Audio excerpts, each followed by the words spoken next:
Hello everyone, welcome to HVS studies. तो दोस्तों, आज की इस वीडियो में एग्जाम एनालिसिस करेंगे एसएससी CHSL एग्जाम का। तो 1 जून जो है 2022 की, उसमें जो पहली शिफ्ट रही है आपकी, उसमें जो भी क्वेश्चन पूछे गए हैं आज हम उनको इस वीडियो में कवर करेंगे। हमको जितने भी क्वेश्चंस मिल पाए हैं उनको प्रोवाइड करने की कोशिश की गई है। जिन भी लोगों का आज की फर्स्ट शिफ्ट में एग्जाम था, अगर उनके क्वेश्चंस याद हों तो आप कमेंट बॉक्स में जरूर टाइप करें कि और कौन कौन से क्वेश्चंस हैं जो कि आपके एग्जाम्स में पूछे गए हैं, जिससे कि बाकी स्टूडेंट्स को पता चल सके कि किस तरीके के क्वेश्चंस आपके एग्जाम्स में बन रहे हैं। तो चलिए वीडियो को स्टार्ट करते हैं, देखते हैं पहला क्वेश्चन क्या है।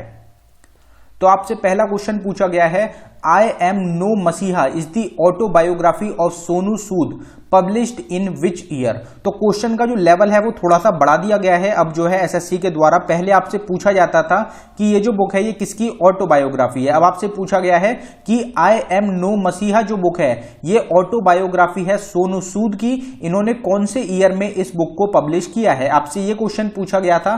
तो इसमें आपका आंसर था, करेक्ट आंसर था आपका 2020 में पब्लिश करी गई थी सोनू सूद की बुक आई एम नो मसीहा, जो कि इनकी ऑटोबायोग्राफी है। और इन्होंने किसके साथ मिलके इस बुक को पब्लिश किया है, तो इन्होंने मीना के अय्यर के साथ मिलके इस बुक को लिखा है। तो ये भी आपको ध्यान रखना है, हो सकता है आगे आपसे मीना के अय्यर का एग्जाम में क्वेश्चन पूछ लिया जाए। बुक्स एंड ऑथर जो है काफी ज्यादा इंपॉर्टेंट टॉपिक रहा है आपके CHSL एग्जाम के लिए। आज की शिफ्ट में भी आपसे 3 से 4 क्वेश्चन पूछे गए हैं बुक्स एंड ऑथर से रिलेटेड। तो इसकी सेपरेट वीडियो, हमारा जो दूसरा चैनल है HVS स्टडीज 2.0, उसका लिंक आपको डिस्क्रिप्शन में मिल जाएगा। उस पर आपको सारी टॉपिक्स की वीडियोस प्रोवाइड कराई जा रही हैं, तो आप उस चैनल को जरूर विजिट करें। अगला क्वेश्चन देखते हैं। अगला क्वेश्चन आपसे पूछा गया है, what is the cash prize given with the Sahitya academy award. तो साहित्य अकेडमी अवार्ड के साथ कितना कैश प्राइज होता है जो कि दिया जाता है। अब स्टूडेंट के द्वारा यह बताया जा रहा है कि आज की शिफ्ट में ही 3 क्वेश्चन पूछे गए हैं आपके अकेडमी अवार्ड से रिलेटेड। एक तो क्वेश्चन आपसे यह पूछा गया है कि इसके साथ कितना कैश प्राइज मिलता है, और कैश प्राइज आपसे पूछा गया था 2022 में कितना मिलता है। तो आपका करेक्ट आंसर था इसका 1 लाख रुपीज, 1 लाख रुपए जो हैं ये दिए जाते हैं कैश प्राइज साहित्य अकेडमी अवार्ड के साथ। एक क्वेश्चन आपसे ये पूछा गया था, 2008 का पूछा गया था या 2012 का पूछा गया था, कोई क्वेश्चन कंफर्म नहीं कर पाया है स्टूडेंट जो है। तो कोई आपसे पुराना पूछा गया था साहित्य अकेडमी अवार्ड किसको दिया गया है। तो अगर आपसे 2008 का पूछा गया था तो गोविंद मिश्रा जो है इनके द्वारा जीता गया था 2008 का हिंदी में साहित्य अकेडमी अवार्ड का। अगर 2021 का आपसे इंग्लिश का पूछ लिया जाए तो नमिता गोखले के द्वारा जीता गया है, इनकी नोवेल रहेगी थिंग्स टू लीव बिहाइंड, इसके लिए इनको ये अवार्ड दिया गया था। कोई आपसे फिल्म भी पूछी गई थी कि साहित्य अकेडमी अवार्ड कौन सी फिल्म के लिए दिया गया है, तो 2008 वाला या तो आपसे फिल्म पूछी गई थी, मतलब जो दूसरा क्वेश्चन था आपका वो कुछ इससे रिलेटेड ऐसे ही पूछा गया था।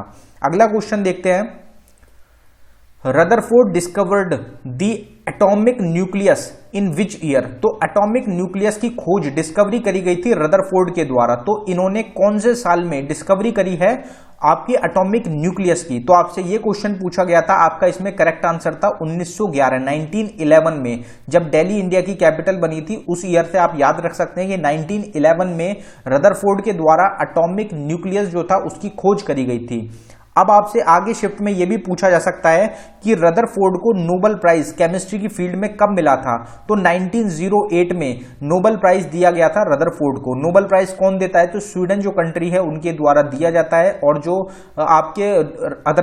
जो आपके नोबेल प्राइज है ये किसके नाम पे रखा गया है, ये क्वेश्चन हम काफी बार कवर कर चुके हैं। आपको नाम बताना है उनका, किनके नाम पे रखा गया है और उनके द्वारा किस चीज की खोज करी गई थी। अगर रदरफोर्ड की डिस्कवरीज की बात करी जाए तो अल्फा बीटा रेडियो एक्टिविटी की खोज इन्होंने ही करी है। एटॉमिक न्यूक्लियस जो हमारा क्वेश्चन है, इनकी खोज रदरफोर्ड के द्वारा करी गई है। रदरफोर्ड स्कैटरिंग की थ्योरी भी इन्होंने दी थी, और जो प्रोटॉन की डिस्कवरी है वो भी इन्होंने ही करी है। और जो इन्होंने टर्म भी दी है एक आर्टिफिशियल डिसइंटीग्रेशन, आर्टिफिशियल डिसइंटीग्रेशन जो शब्द है ये भी इनके द्वारा ही दिया गया था। अगला क्वेश्चन देखते हैं। अगला क्वेश्चन आपसे पूछा गया है, which is the largest basin in India spread in 11 states of India. तो इंडिया का सबसे बड़ा रिवर बेसिन कौन सा है जो कि 11 स्टेट में फैला हुआ है, आपसे ये क्वेश्चन पूछा गया था। तो आप सबको पता ही है सबसे हमारी बड़ी रिवर कौन सी है, गंगा रिवर। तो गंगा बेसिन जो है ये आपका सबसे बड़ा लार्जेस्ट बेसिन है आपका इंडिया का, जो कि 11 स्टेट्स में फैला हुआ है। तो 11 कौन कौन सी स्टेट्स या फिर यूटी रहेंगी, तो उत्तर प्रदेश में, उत्तराखंड में, मध्य प्रदेश में, छत्तीसगढ़ में, बिहार में, झारखंड में, राजस्थान में, वेस्ट बंगाल में, हरियाणा में, हिमाचल प्रदेश में और दिल्ली में। ये टोटल 11 स्टेट्स यूटी रहेंगी आपकी, जिनमें जो गंगा रिवर है, जो गंगा बेसिन है, वो फ्लो करता है। अगला क्वेश्चन देखते हैं। अगले क्वेश्चन पे बढ़ने से पहले हम आपको बताना चाहते हैं एसएससी सीएचएसएल एग्जाम 2022 के लिए एक्सपेक्टेड रिपीटेड क्वेश्चंस की एक ई बुक हमारे द्वारा लॉन्च करी गई है, जो कि सिर्फ आपको 39 रुपीज में प्रोवाइड कराई जा रही है। इंपॉर्टेंट क्यों रहेगी? क्योंकि इसमें जो क्वेश्चंस हैं वो एग्जाम बेस्ड क्वेश्चंस हैं। जिस तरीके के क्वेश्चंस आपके एग्जाम्स में बन रहे हैं, उसी तरीके के 700 प्लस एक्सपेक्टेड क्वेश्चंस आपको इस ई बुक में प्रोवाइड कराए गए हैं। 2021 के प्रीवियस ईयर के क्वेश्चंस को भी इंक्लूड किया गया है। तो अगर आप इंटरेस्टेड हो तो लिंक डिस्क्रिप्शन में प्रोवाइडेड है, आप डिस्क्रिप्शन में जाके इसको बाय कर सकते हैं। पेमेंट करने के बाद आपको पेज पे ही रुकना है, वहीं पे आपको फाइल मिलेगी, वो आपको अपने सिस्टम में डाउनलोड कर लेनी है। अगर आप किसी कारण की वजह से डाउनलोड नहीं कर पाते तो नीचे हमारी जीमेल आईडी दी गई है, आप इस पे डायरेक्टली मेल कर सकते हैं। अगला क्वेश्चन देखते हैं हमारा। अगला क्वेश्चन आपसे पूछा गया है, AR Rahman one the academy award in which year? तो AR रहमान के द्वारा जो अकेडमी अवार्ड है, ये कौन से साल में जीता गया था?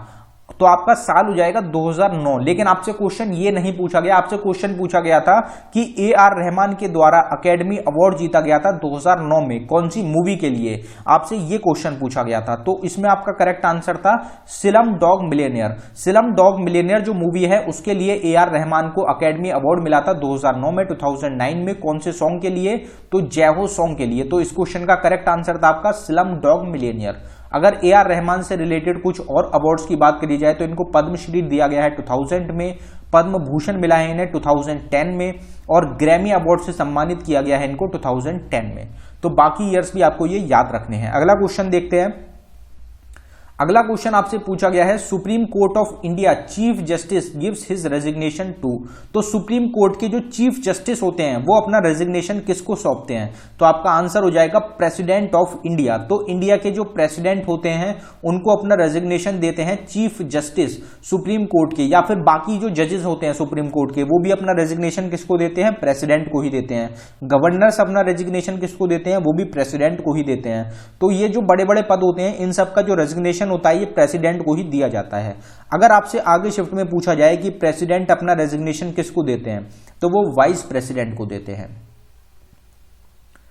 पंडित Bhimsen Joshi is awarded which award? तो आपसे पंडित भीमसेन जोशी से रिलेटेड अवार्ड पूछा गया था कि इनको ये जो अवार्ड है ये कौन से साल में दिया गया था। इस तरीके से कोई क्वेश्चन आपसे पूछा गया था, तो हमने कुछ जो इनके सबसे इंपॉर्टेंट अवार्ड्स दिए गए हैं उनको डाल दिया है यहाँ पे। काफी फेमस आपके ये वोकलिस्ट रहते हैं, जिन्होंने जो बाहर की कंट्रीज हैं उनमें काफी सारे अपने कॉन्सर्ट्स भी किए थे। और अगर इनकी बात करी जाए तो इंडियन वोकलिस्ट हैं, कर्नाटका स्टेट से ये बिलोंग करते हैं। इनको पद्मश्री मिला था 1972 में। तो आपसे पूछा जा सकता है, क्वेश्चन हो सकता है आपसे एग्जाम में पूछा गया हो कि पंडित भीमसेन जोशी को पद्मश्री अवार्ड कब मिला था? तो आपका आंसर है 1972। अगर आपसे पद्म भूषण पूछा गया था तो 1985 में इनको पद्म भूषण दिया गया। पद्म विभूषण पूछा गया था तो 1999 में इनको पद्म विभूषण मिल चुका है, और भारत रत्न मिला है इन्हें 2008 में। तो इंडिया के हाईएस्ट सिविलियन ऑनर्स 4 होते हैं, तो चारों के चारों जो सिविलियन ऑनर्स हैं इंडिया के, उनसे सम्मानित किया जा चुका है पंडित भीमसेन जोशी को। काफी ज्यादा इंपॉर्टेंट होते हैं, आप इस बात से ही लगा सकते हैं कि इनको चारों सिविलियन ऑनर्स मिल चुके हैं इंडिया के। फिर इनको संगीत नाटक अकेडमी फेलोशिप का अवार्ड मिल चुका है 1998 में। तो ये सब अवार्ड्स रहेंगे पंडित भीमसेन जोशी से। आपसे जो क्वेश्चन पूछा गया था कमेंट बॉक्स में जरूर टाइप करें। एक स्टूडेंट के द्वारा कहा गया है कि जो इनको पद्मश्री है वो पूछा गया था। अगला क्वेश्चन देखते हैं, Meitei dance is related to which state of India?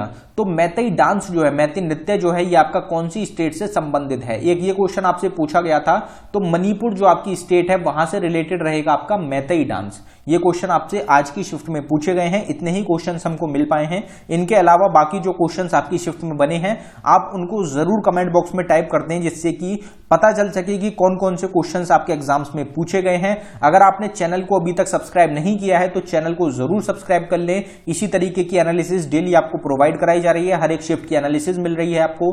अगर आपने अभी तक ई बुक्स को बाय नहीं किया है तो डिस्क्रिप्शन को जरूर एक बार फॉलो करें, आपको उसमें काफी सारी ई बुक्स मिलेंगी। आपको जो भी आपको ई बुक बाय करनी हो आप उसको बाय कर सकते हैं। साथ ही साथ हमारा दूसरा चैनल है HVS स्टडीज 2.0 जिसका लिंक डिस्क्रिप्शन में है, आप उस चैनल को भी फॉलो कर सकते हैं। उस पे हर एक टॉपिक की सेपरेट वीडियो आपको प्रोवाइड कराई जाती है। धन्यवाद।